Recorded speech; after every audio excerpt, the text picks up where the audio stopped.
Sige, tatalakayin natin ng malalim at malinaw ang bibliolohiya. Ito ang kauna-unahang bahagi ng sistematikong teolohiya. At itinuturing itong pundasyon dahil dito nanggagaling ang lahat ng ibang aral tungkol sa Diyos.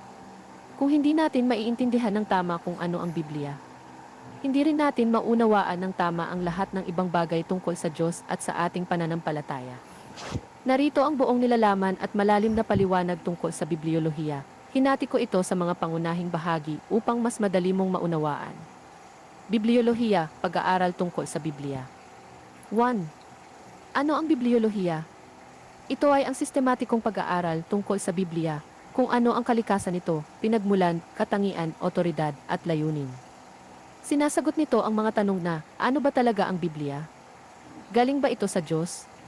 Mapagkakatiwalaan ba ito? Paano ito nabuo? At bakit ito mahalaga sa atin? Sa madaling salita, ito ay pag-aaral sa salita ng Diyos mismo. 2. Ang pinagmulan ng Biblia, kinasihan ng Diyos. Ito ang pinakasentro at pinakamahalagang aral sa bibliolohiya. Ang Biblia ay salita ng Diyos na isinulat ng mga tao sa pamamatnubay ng Espiritu Santo. May dalawang panig ito na dapat nating intindihin ng sabay. Mula sa Diyos, ang nilalaman at mensahe ay galing mismo sa Diyos. Hindi ito kaisipan o opinyon lang ng mga tao.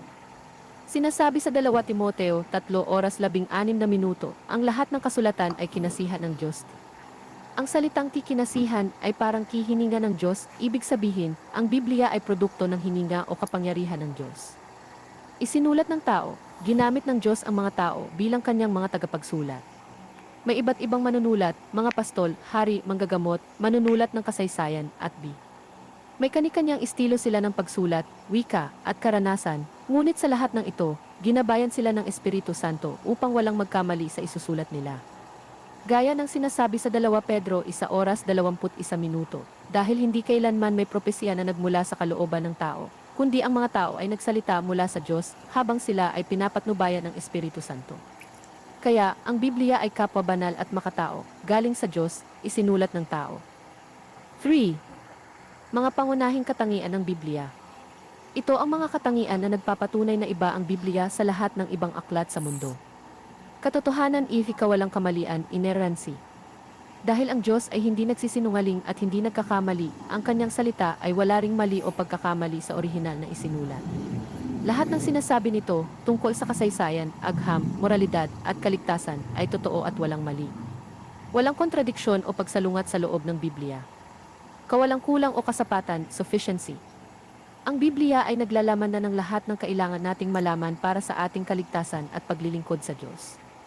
Wala nang kailangang idagdag at wala ring dapat alisin.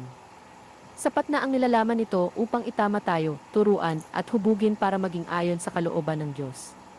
Hindi natin kailangan ng ibang pahayag mula sa Diyos na labas sa Biblia upang malaman ang kanyang kalooban. Kalinawan, clarity. Ang mga pangunahing katotohanan at mensahe ng kaligtasan ay malinaw at naunawaan ng sinumang may tapat na puso at tinutulungan ng Espiritu Santo.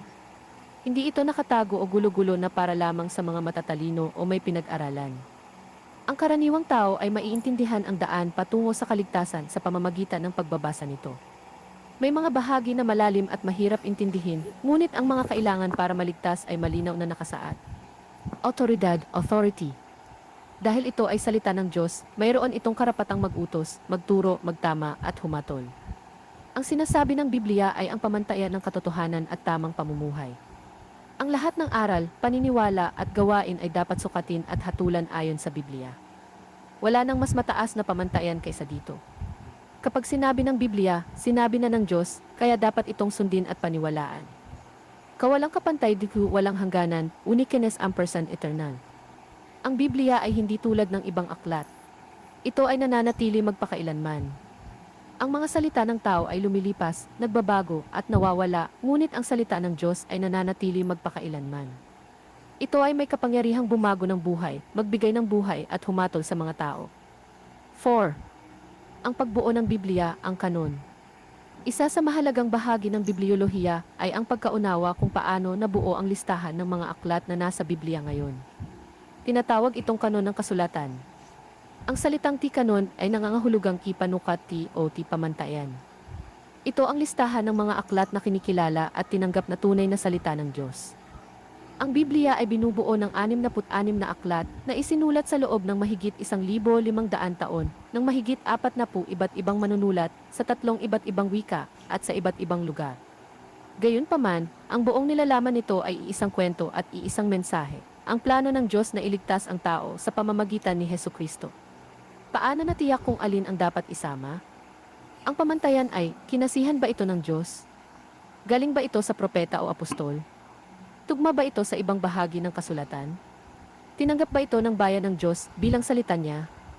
Mahalagang tandaan, hindi mga tao ang nagpasya kung alin ang magiging salita ng Diyos, kundi kinilala lang ng mga tao kung alin na ang likas na salita ng Diyos. 5. Ang pag-unawa at pagpapakahulugan sa Biblia, hermeneutics. Hindi sapat na alam lang natin kung ano ang Biblia. Kailangan din nating malaman kung paano ito intindihin ng tama. Ito ay bahagi rin ng bibliolohiya. May mga tamang paraan ng pagpapakahulugan upang hindi tayo magkamali. 1. Kahulugang literal at gramatikal. Intindihin muna ang ibig sabihin ng mga salita at pangungusap ayon sa karaniwang gamit nito, maliban na lang kung malinaw na talinghaga o simbolo ang sinasabi. 2. Konteksto. Huwag kumuha ng isang talata lang at ibukod ito. Tingnan ang mga kasunod at naunang mga talata, ang kailaliman ng paksa, at kung sino ang kausap. Ang bawat bahagi ay bahagi ng isang buong kwento. 3. Biblia ang nagpapaliwanag sa Biblia. Ang malinaw na bahagi ay nagpapaliwanag sa malalabing bahagi. Hindi dapat magkaroon ng salungatan. 4. Tinutulungan ng Espiritu Santo. Dahil espiritual ang nilalaman nito, kailangan natin ang tulong ng Espiritu Santo upang lubos itong maunawaan. Ang karunungan ng Diyos ay hindi nakuha lang ng talino ng tao, kundi sa pamamagitan ng paghahayag ng Diyos. 6. Ang layunin at gamit ng Biblia. Bakit ibinigay ng Diyos ang kanyang salita? Ano ang gamit nito sa atin? Gaya na nakasulat sa 2 Timoteo 3:16 -17, ito ay kapakipakinabang para pagtuturo upang malaman natin kung ano ang katotohanan. Pagsasaway upang itama tayo kapag mali ang ating paniniwala o gawain. Pagwawasto upang ibalik tayo sa tamang daan kapag tayo ay naligaw. Pagsasanay sa katuwiran upang hubugin tayo sa tamang pamumuhay na kalugod-lugod sa Diyos. Ang pinakadulong layunin ng buong Biblia ay ipakilala si Hesukristo at ang kanyang gawain ng pagliligtas. Mula sa simula hanggang sa wakas, ang Biblia ay kwento tungkol kay Kristo. Buod ng bibliolohiya. Ang Biblia ay ang kinasihan ng Diyos na salita, walang mali, sapat, malinaw at may ganap na otoridad. Ito ay ibinigay upang ipakilala sa atin ang Diyos, ang kanyang kalooban at ang daan patungo sa kaligtasan sa pamamagitan ni Hesukristo. Ito ay pamantayan ng ating paniniwala at pamumuhay.